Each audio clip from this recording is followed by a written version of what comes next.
Nanti untuk kenal Allahnya saat malam ini. Next time kita buka kitab Sirrul, insyaallah. Di situ ada rahasia kenapa mesti bertalqin. Kenapa mesti la ilaha illallah? Supaya nanti kita berpulang. Nah, itu bahasanya di kitab itu. Kita berpulang ke al-watan al-asli, pulang ke negeri yang asli. Kalau kita punya kampung, rindu nggak pulang kampung? Rindu. Datuk, kampung di mana Datuk? Pahat. Datuk Pahat. Berapa jam dari sini? 3 jam. 3 jam. Kalau pulang kampung kapan? Hari Raya? Ya. Hari Raya. Rindu ya? Rasanya masih muda ya? Masih muda belia. Jika kita semua rindu kepada kampung yang lahir, maka rohani ini juga rindu pulang ke kampung asalnya. Oleh Syekh Abdul Qadir Jilani disebut dengan al-watan al-asli, kampung yang sebenarnya kampung. Itulah kalimat yang tersimpan dalam lafaz inna lillahi wa inna ilaihi raji'un. Kita akan takut dengar kalimat ini, tapi ternyata itu adalah kalimat hari rayanya. Jadi kalau di Indonesia minal faizin wal faizin sama. Itu kalimat lafaz yang disebutkan pas hari raya. Hari rayanya rohani ketika dia mengatakan inna lillahi wa inna ilaihi. Bahagianya ribuan kali lipat daripada orang pulang kampung lalu dia mengatakan minal faizin wal faizin. Tenang ya. Kita kalau lama ada pulang kampung lalu teringat kampung, nangis kan? Ingat orang tua, ayah, bunda, nangis. Sama. Nama-nama Allah ini akan membuka kenangan rohani kepada pertemuan dahulu dengan Allah Subhanahu wa taala. Itulah yang membuat sebagian ikhwan kalau zikrullah dia nangis. Dia juga bingung kenapa saya bisa nangis. Kenapa saya nangis? Kenapa saya kemudian menjadi apa bahasanya cengeng apa? Sedih. Kenapa? Itu bukan kesedihan. Itu adalah kenangan rohani. Ruh kita mengalami amnesia. You know amnesia? Apa arti amnesia? Ghaflah. Dia lupa. Ketika ruh masuk kemudian tidak tahu apa hubungannya dengan badan ini, ruh itu lupa dengan memori-memori lamanya. Talqin itu akan membuka memori-memori itu. Dan isi talqin la ilaha illallah hu Allah, dua itu.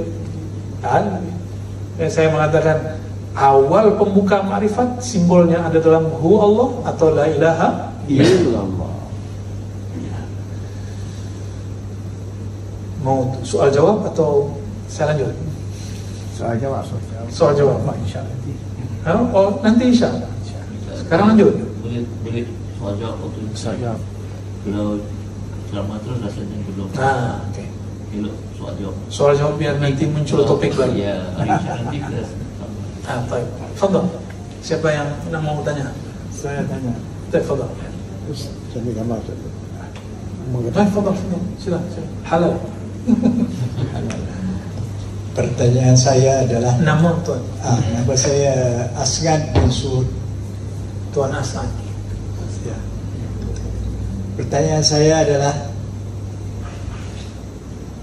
orang-orang yang telah ditalqin baru mengamalkan seketika gitu, tak apa-apa, lepas itu dia meninggal, apakah kerugian Kalau meninggalkan?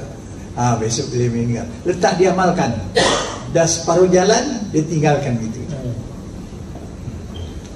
Ya, orang yang sudah beroleh talqin sama dengan orang yang sudah dapat ilmu lalu tidak mengamalkan ilmu. Kalau kita hendak menikmati buah padi, kita tanamlah padi, tapi padinya tidak dirawat. Kalaupun berbuah, buahnya hampa. Ya. Sama. Inilah yang terjadi pada orang-orang yang sudah beroleh talqin atau amalan thariqah dari seorang guru lalu tidak diamalkan. Di saat nanti dia tidak mengamalkan zikir, dia tidak merasakan kenikmatan dalam berzikir. Nuzi'at anhu lazzatuz zikr. Allah tarik darinya kenikmatan berzikir. Nikmat berzikir itu bukanlah kemudian orang itu hilang. Ada yang begitu. Saya sedari kecil dulu mengamalkan thariqah samaniyah qadiriyah khalwatiyah, ada qadiriyahnya. Amalannya hampir sama dengan TKN, hampir sama. Dulu waktu kita zikir Allah la ilaha illallah, itu saya hilang. Tapi itu tidak dapat diulang lagi ya. Namun sampai hari ini setiap membaca la ilaha itu ada lazah, kenikmatan yang saya tidak boleh cerita ya. Nikmatnya bukan main. Namun kenapa ada orang meninggalkan? Barangkali ada satu persoalan, satu permasalahan. Manusia itu mempunyai karakter namanya bosan, malal bahasa Arabnya, sama ya, bosan, jenuh. Oleh karena itu Allah Subhanahu wa ta'ala memberikan menu-menu zikir itu banyak.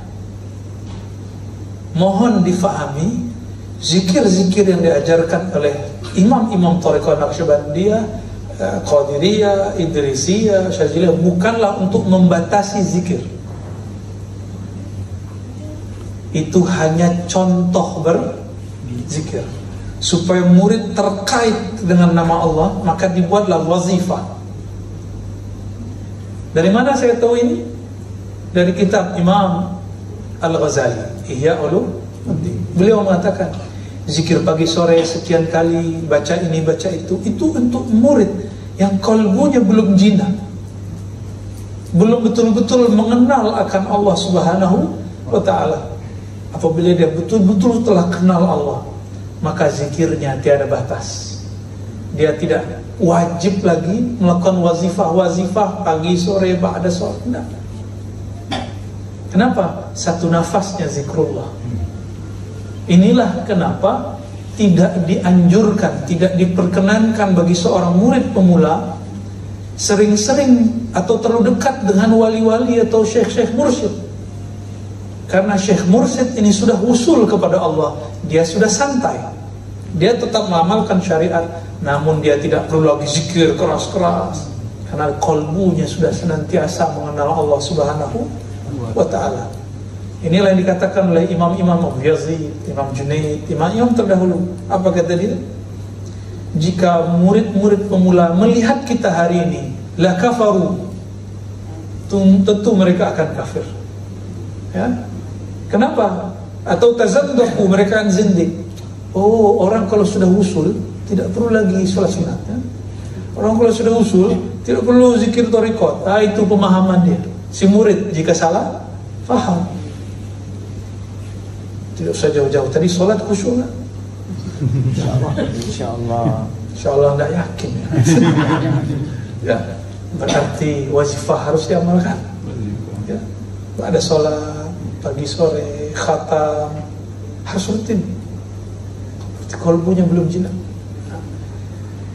Namun Allah memberikan pilihan-pilihan lain. Ini yang disebut dalam kitab Al-Hikam ya, tanawwu'at al-a'mal.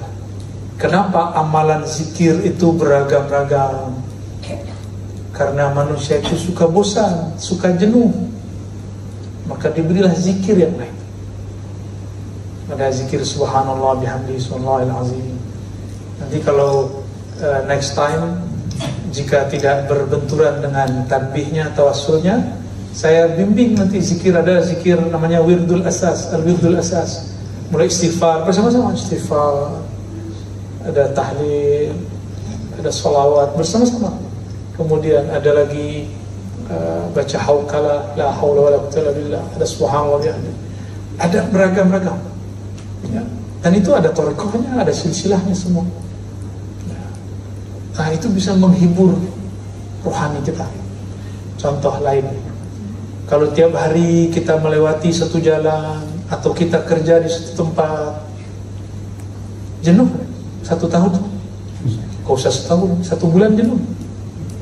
Sama, kolbu ini jenuh apabila teknik zikirnya tidak ada kemudian dikembangkan. Ya, harus dikembangkan. Dan pengembangannya lewat ruhiyah. Bacaannya sama la ilaha illallah, tapi ma'rifatnya yang berkembang.